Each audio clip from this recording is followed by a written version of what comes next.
Hi, and welcome to Crash Course Catholicism, a podcast about Catholic teaching and why it makes sense. I'm your host, Caitlin West.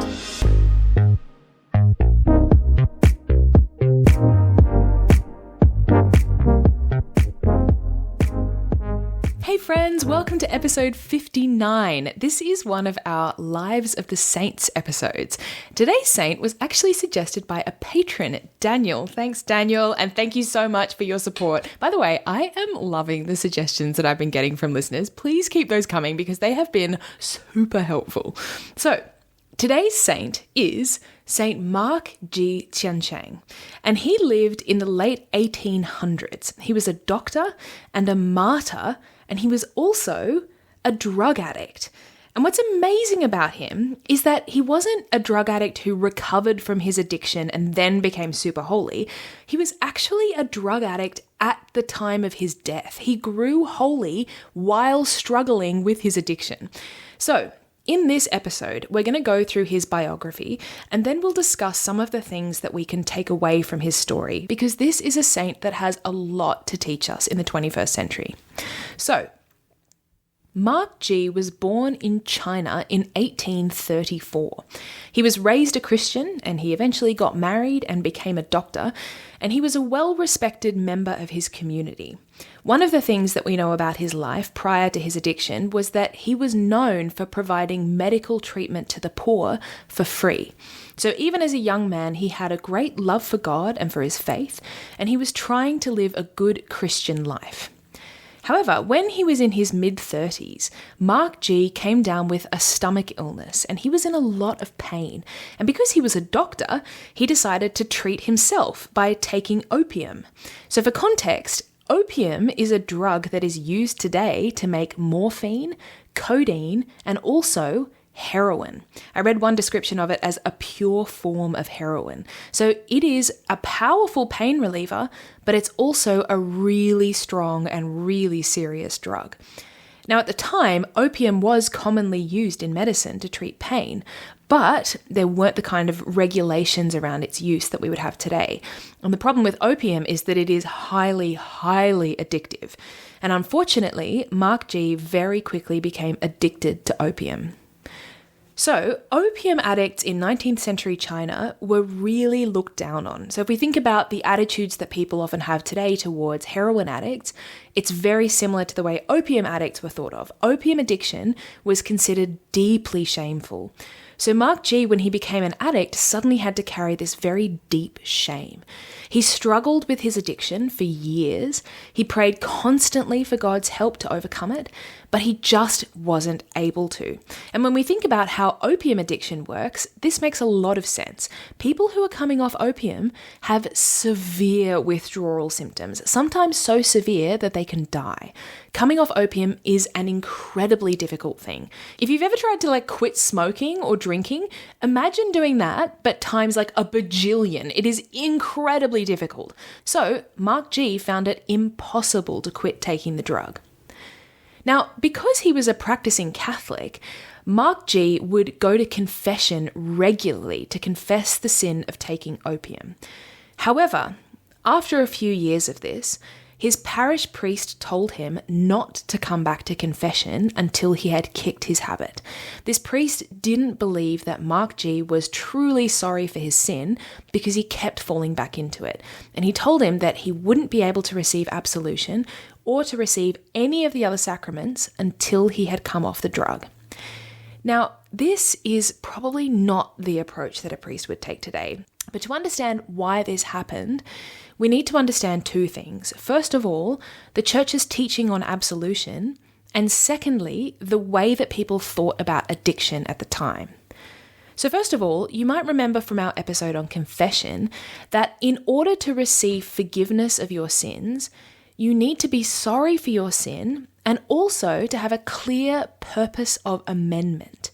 In other words, you need to be genuinely committed to trying not to sin again.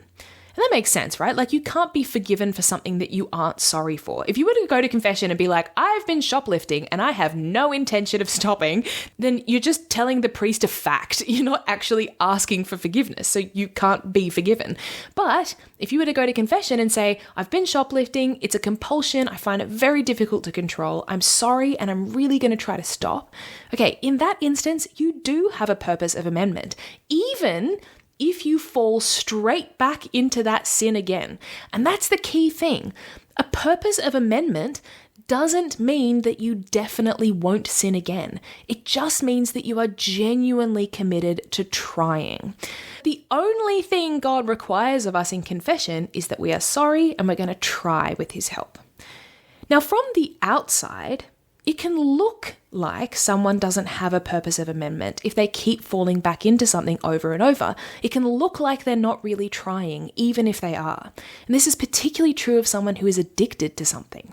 However, today we understand that addiction affects our bodies and our minds in a way that can make it very difficult to stop, even when we're genuinely trying. And this leads us to the second point, which is that in the 19th century, there was a lot less medical knowledge around how addiction works. Today, we understand that addiction is an illness that severely compromises a person's freedom. However, 100-odd years ago, people often thought that drug addicts just weren't trying hard enough. So this priest, it's not like he was being cruel or he was trying to punish Mark G. He just didn't have the medical knowledge to understand that this guy was in the grip of an addiction. So Mark G wasn't able to receive the sacraments anymore, which meant he couldn't go to confession and he also couldn't receive the Eucharist. Now, at this point, it would have been very easy for him to just give up on his faith and succumb to his addiction. Like, imagine if you were struggling with something and everyone around you is basically blaming you and shunning you and telling you that you're not trying hard enough. It would be so easy to just throw your hands in the air and be like, well, I guess they're right. I messed up. I can't do it. I might as well just lean in and stop fighting. But Mark G didn't do that. Not only did he keep fighting his addiction, he also continued to go to Mass regularly, sometimes daily, even though he couldn't receive communion. He would sit up the back and he would watch everyone else go up to communion and he would just sit there and pray. And this continued for 30 years. Can you imagine that? 30 years of fighting and praying and failing and trying again, all without the help of the sacraments. That is an incredible amount of dedication and love for God. So during that time, during those 30 years, one of Mark G's prayers was that he might be able to die a martyr. And the reason for this was that he knew the church's teaching that martyrdom obtains the forgiveness of all sins. St. Augustine puts it like this. He writes, "When any die for the confession of Christ, it avails as much for the remission of their sins as if they had been washed in the sacred font of baptism." And this teaching comes from our Lord's words in the Gospel of Matthew chapter 16, "Whoever loses his life for my sake will find it." So Mark G knew this, and he begged God that he might be allowed to die for him. So, in the year 1899, the Boxer Rebellion broke out. The Boxer Rebellion was a 2-year uprising in which Chinese nationalists targeted, in particular, foreigners and Christians. And during those 2 years, thousands of Christians and hundreds of foreign missionaries were killed for their faith. So in the year 1900, Mark G and his family, including his son, his 6 grandchildren, and his 2 daughters-in-law, were all arrested for being Christian, along with dozens of others. They were all put on trial and told to renounce their faith, but they refused and were then condemned to death. Apparently, on the way to their execution, Mark G's grandson turned to him and asked where they were going, and he responded, "We're going home." Isn't that so beautiful? Once they reached the place of execution, Mark G asked that he might be executed last of all because he didn't want anyone in his family to be left alone, and he wanted to be able to encourage and console each of them. So he stood there and he watched while his children and grandchildren were beheaded one by one. And as he watched, he sang the litany of the Blessed Virgin Mary. And finally, he was executed last of all. Now, at the time of his death, Mark G was still an opium addict. he had not overcome that addiction when he died. He's not a saint because he overcame his addiction. He's a saint because he never, ever quit fighting, and he maintained his faith even in the face of death. So in 1946, Pope Pius XII beatified Mark Ji, and in the year 2000, he was officially declared a saint by Pope John Paul II. In 2017, an artist called Eric Durant created a statue of Mark Ji, which is now at St. Anne's Shrine in Massachusetts in the USA, and I'll provide a link to an image of the statue in the show notes. It's an incredibly powerful image. I recommend checking it out because in it, Mark Ji looks pretty awful, basically. Like, he's completely emaciated and clearly in the midst of his addiction, and he's holding an opium pipe and looking up to heaven. And it's just an incredible image because it would be so tempting to kind of sanitize or minimize Mark Ji's struggles with addiction. When it comes to holiness and sanctity, we can be tempted to just put aside or put out of sight anything that doesn't look perfect. It would be so easy to just emphasize Mark Ji's holiness because he was very pious in his lifetime. But instead, this artist has chosen not to hide his addiction and to show that this man became a saint through his struggles with his own brokenness. And this is one of the things that we can take away from Mark Ji's story, that perfection isn't a prerequisite for beginning our journey to sanctity. Our brokenness, our faults, our struggles, this is the stuff that God uses to sanctify us. Think of it like this. Imagine that you had broken both of your legs in a car accident and you needed to learn how to walk again. In that situation, you wouldn't just cut off your broken legs and then attach a pair of perfectly functioning mechanical limbs and then kind of skip off into the sunset like Inspector Gadget. No, you would use your broken legs to learn how to walk again. You heal them, you build the muscle mass back up, you slowly relearn how to put weight on them. And the same is true of our broken humanity. God doesn't want to kind of magically replace it with something perfect. He wants us to become saints through our struggles with our brokenness. In fact, that's what the path to sanctity is, becoming perfected through, not in the absence of, our struggle. There's a video by Father Mike Schmitz where he talks about St. Catherine of Siena. St. Catherine is, amongst other things, known for having done some pretty intense penances during her lifetime. And one day, these students came to Father Mike and they were all in a tizzy because they had just read a book about St. Catherine where someone had claimed that all of her penances made her look really holy, but in actual fact, she just had an eating disorder. And these students were like, we don't know what to do. Our world has been shattered because we really looked up to St. Catherine. We thought she was so amazing, and it turns out it was just mental illness. And Father Mike didn't know what to say, so he went to his own spiritual director and he was like, what do I tell these students? What if she had an eating disorder? What does that mean for her sanctity? And his spiritual director, I love his response. He was like, dude, so what? All that means is that Catherine of Siena was a saint who had an eating disorder. Maybe she did have an illness, just like how some people have cancer or depression. And God was able to sanctify her through that particular form of brokenness. Now, that's not to say that an eating disorder or an addiction, that these are good things, or that a person shouldn't struggle against them and try to overcome them. Of course, they absolutely should. However, it's a good reminder that we should never despair during our struggle or tell ourselves that if we just didn't have this particular form of brokenness, that then we would be holy. No, God wants us to struggle through our brokenness to holiness. We also need to distinguish here between deliberate sin and illness. This is a really important distinction.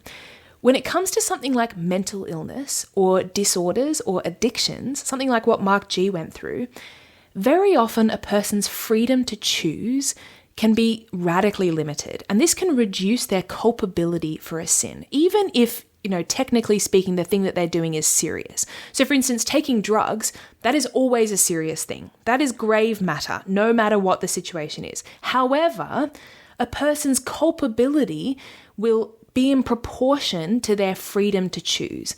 So there's a difference between someone who deliberately and freely chooses to take drugs at a party, knowing that it's wrong, but because they just want to have fun. There's a difference between that and someone who is struggling with the illness of addiction, and despite their best efforts, they have a slip up because they're not fully in control of their actions. And in many situations, there might actually be an element of both things present. So it's often not one or the other. Often a person might be partly culpable, or they might have reduced culpability. So we have to bear that in mind. In the case of Mark G, we can't judge someone's soul from the outside, right? We don't know. But he could well have been in the state of grace for those 30 years, because by the time that he'd been denied confession, his freedom to choose had been so totally reduced by the addiction that he might not have been culpable for the sin of taking opium. He might have been culpable for those initial decisions that led to the addiction, but not necessarily for the later part of the struggle. As I said, we don't know. We can't read his soul, but we have to bear that in mind. And I make this point for two reasons. One, because it reminds us to be understanding with ourselves and also with others whenever illness or addiction or coercion might be influencing their actions. And we need to know that God also takes those things into account. The other reason, though, that I make this point is kind of the opposite reason, to remind us to not be complacent. Like, we might look at someone like Mark G and think, oh, well, like, I guess I can just be like him. Like, I don't really need to worry. I can, be consistently committing mortal sins, and then I'll just have like a big conversion at the end of my life. Or if I'm lucky, I'll die a martyr and then it will all be forgiven. Okay, Mark G, if we look at his actions throughout his life, the fact that he consistently kept going to mass, he was praying for martyrdom, he was able to die for his faith, he referred to his execution as going home. If we look at all of that, it seems likely that he wasn't someone who was cut off from God and had no relationship with him for his whole life and then just had a conversion in his final moments. He was someone who was suffering from an illness, but who also had a very deep relationship with God, and he never gave up on the struggle, and God used that illness to draw him to himself. So in our own lives, we might be struggling with addiction, and it might not be addiction to, hard drugs, but it might be things like alcohol or pornography or sex or phones or social media or exercise. Pretty much all of us have some sort of attachment to things that might be disordered or even sinful.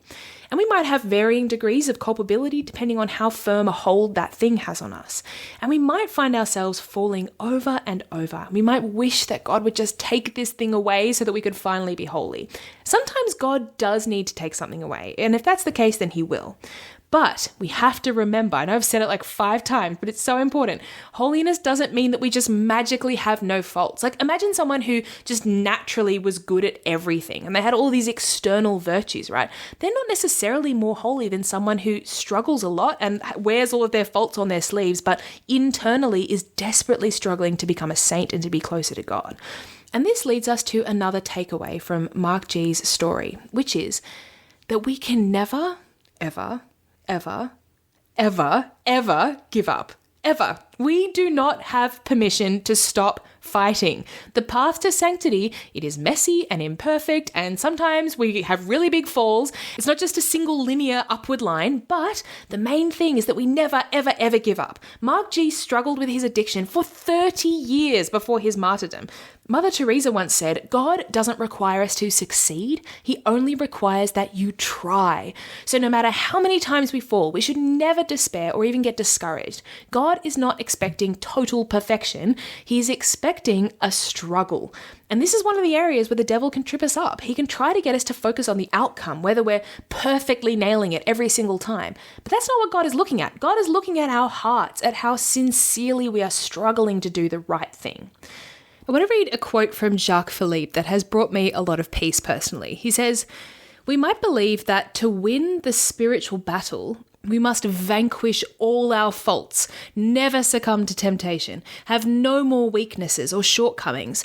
But on such a terrain, we are sure to be vanquished, because who among us can pretend never to fall? And it is certainly not this that God demands of us, for he knows of what we are made. He remembers we are dust." Psalm 103. On the contrary, the real spiritual battle, rather than the pursuit of invincibility or some other absolute infallibility beyond our capacity, consists principally in learning, without becoming too discouraged, to accept falling occasionally and not to lose our peace of heart if we should happen to do so lamentably, not to become excessively sad regarding our defeats, and to know how to rebound from our falls to an even higher level. This is always possible, but on the condition that we not panic and that we continue to maintain our peace. I feel like enough said. That just perfectly sums it up. The only thing we need to do is keep struggling. Now, one of the best ways that we can struggle against sin is, of course, by making use of the sacraments, especially confession and communion. You know, sometimes it can be embarrassing when we go to confession and we just say the same thing over and over. And we might think, oh my gosh, like surely God is going to get sick of this at some point and just say, right, that's it. I give up. You're never going to get there. I don't want you to come back here until you've conquered this sin. But that is not the case. This is the same Jesus who told his apostles to forgive others 70 times 7 times. He will never, ever, ever, ever get sick of forgiving us, ever. The other thing that we can do when we're struggling with something is to keep going to Mass, even if we can't receive communion. If we're not in the state of grace, so we don't have sanctifying grace in our souls, we can still receive what's called actual graces. In other words, we can still receive God's external help, those promptings from the Holy Spirit that move us towards conversion. So if we're going to Mass, even if we can't receive communion, God sees that and he is so proud of us. He loves us and he will reward that effort with his actual graces, and that will help us to return to him. So I knew of someone once who was in a habitual state of serious sin. So they were in an ongoing kind of permanent situation that they knew was sinful, but they weren't quite prepared to leave it yet. And even though this person couldn't go to communion, they just kept going to Mass every Sunday. They would sit up the back and they would pray for God's help.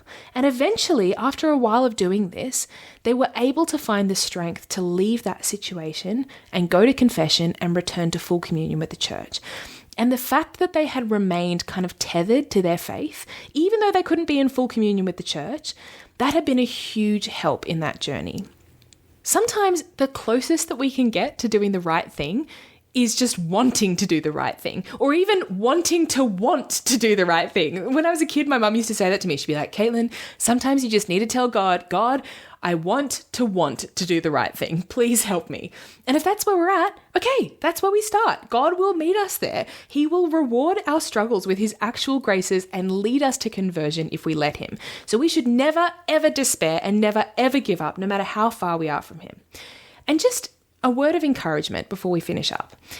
If you are ever in a situation where you go to Mass and you can't receive communion and you feel ashamed or embarrassed because you're the only person in the church who's sitting down while everyone else is going on to communion, think of it this way. Rather than thinking, oh gosh, I am the only person in this church who can't receive communion, flip it, right? Think to yourself, I am the only person who can't go to communion who is still coming to Mass. That is huge. That is awesome. It's a powerful act of love, and God sees it and he loves you and he will reward it. He's so proud of you for taking whatever steps you can to get close to him. So never, ever give up. Okay, that's all we have time for today. Next episode, to coincide with the end of October, we're going to talk about Catholicism and Halloween. What a great idea. This was not my idea. This was another listener suggestion. And I was like, you are a genius. So that's what we're going to talk about in our next episode. Catholicism and Halloween. Such fun. I cannot wait. Have a fantastic week and I will talk to you later. Bye. Thanks for listening to Crash Course Catholicism. If you are enjoying this podcast and you'd like to support it, you can do so by subscribing and leaving a review. You can also become a patron on Patreon. But most importantly, please pray for me and for everyone listening to this podcast. Have a fantastic day. Bye.